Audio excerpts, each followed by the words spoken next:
ఇది ఏ తండ్రికి రాకూడని దుఃఖం.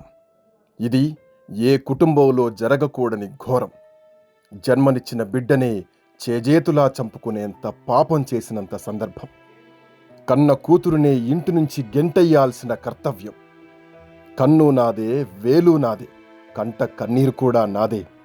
హతవిధి ఏమిటిది? నేనేమి సేతు రామలింగా? ఇంట గెలిచి రచ్చ గెలువంటారు. నిజమే, నేను రచ్చ గెలిచాను, కానీ ఇంటినే గెలవలేకపోయాను. రాజశేఖర్ రెడ్డి, చంద్రబాబు లాంటి ఉద్దండ పిండాలనెదురించి తెలంగాణ ఉద్యమాన్ని నడపగలిగాను. 6 దశాబ్దాల తెలంగాణ కలను సాకారం చేశాను. పార్టీని 2 సార్లు అధికారంలోకి తెచ్చాను. తెలంగాణ కోసం ఎన్నో పనులు చేశాను. కుటుంబ పార్టీ అనే అపవాదు వచ్చినా కానీ ఎన్నడూ వెనకడుగు వేయలేదు. మీకు అవకాశాలు ఇవ్వకుండా ఉండలేదు. నా పిల్లలు కావడం మీకు అనర్హత కావద్దు అనే అనుకున్నా. మీరు సమర్థులే అని నమ్మి ముందుకు నడిపించా. ఇద్దరిని రాజకీయాల్లోకి తెచ్చి తప్పు చేస్తున్నానని నాడు అనుకోలేదు. నేడు అనుకోని లాభం కూడా లేదు. చేతులు కాలాయి. ఆకులు పట్టుకునే సందర్భం కాదిది. బిడ్డా, చిన్నప్పటి నుంచి నిన్నెంత అల్లారుముద్దుగా పెంచుకున్నాం. పెండ్లైనా సరే నువ్వు మా ఇంటి పేరే కొనసాగిస్తే నీ అనురాగానికి ముగ్ధులమయ్యాం. తెలంగాణ జాగృతి పెట్టి సంస్కృతి పరిరక్షణ ఉద్యమం అంటే నా లక్షణాలే వచ్చాయని మురిసిపోయాం. కానీ ఆ రక్తబంధం విలువ ఏది? పేగుబంధం ఎటుపోయింది? ఎందుకింత ఆగం చేశావు? నువ్వెందుకింత ఆగమవుతున్నావు? మమ్మల్ని ఎందుకు ఆగం చేస్తున్నావు? నేనేం తప్పు చేశాను? నీకేం తక్కువ చేశాను?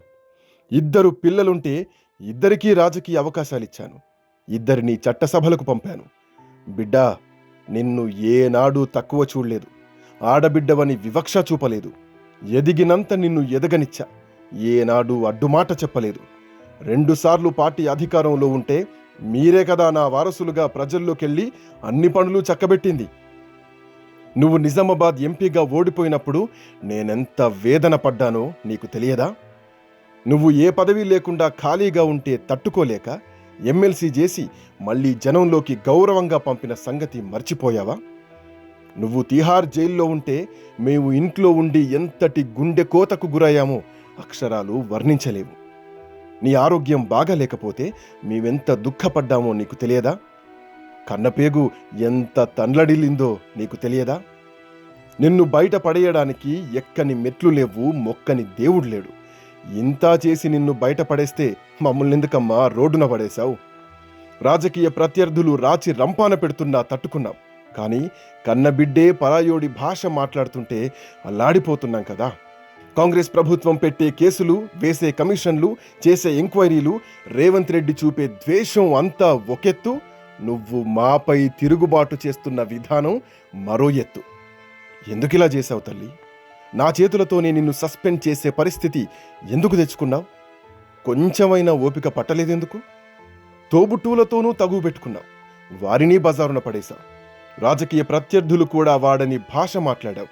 శత్రువులకు ఆయుధాలందించావు. 100 రోజులు నువ్వు చేసిన ఒక్కొక్క తప్పు నన్ను ఎంతటి క్షోభకు గురిచేస్తున్నదో ఊహించలేకపోయావా?